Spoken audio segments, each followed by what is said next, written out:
Imagine a company walking a tightrope, balancing debt and equity. How well it manages this balance can make or break its future. Welcome to our deep dive into the debt-to-equity (DE) ratio, a crucial metric in corporate finance. The DE ratio is a measure of a company's financial leverage, calculated by dividing total liabilities by shareholder equity. This ratio helps investors understand how much a company relies on debt to finance its operations.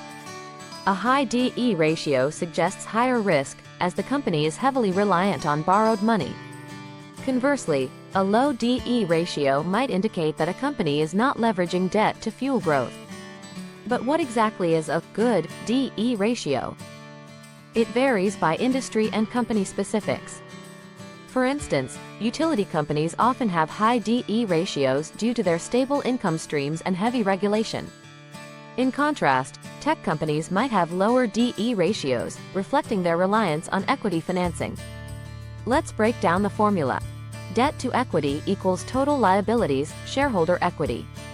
You can find these values on a company's balance sheet, making it easy to calculate. However, the DE ratio can be distorted by factors like retained earnings, intangible assets, and pension plan adjustments. Investors often modify the DE ratio to focus on long-term debt, which carries more risk than short-term obligations. For example, Apple Inc. had a DE ratio of 3.77 in Q1 2024, meaning $3.77 of debt for every dollar of equity. But this number alone doesn't tell the whole story. It's crucial to compare it with industry peers. Short-term debt is less risky but still impacts a company's leverage and interest expenses. A company with high short-term debt might face higher costs if interest rates rise. In personal finance, the DE ratio can also be applied to assess an individual's financial health. Lenders use the personal DE ratio to evaluate loan applicants' ability to make payments during income loss.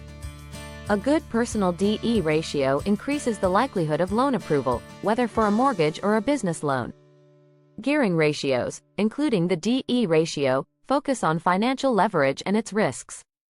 High DE ratios in capital-intensive industries like banking and airlines are common due to their reliance on debt.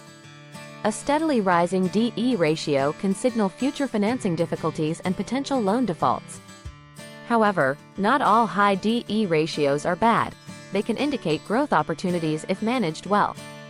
For example, debt-financed growth can increase earnings if the profit exceeds debt service costs.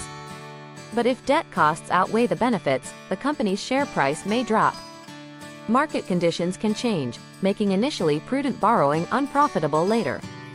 Investors should also consider other ratios like the cash ratio and current ratio for a complete picture. The DE ratio is most useful when comparing direct competitors within the same industry.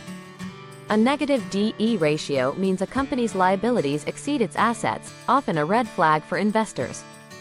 In summary, the DE ratio is a powerful tool for assessing a company's financial health and risk. Stay informed, stay ahead.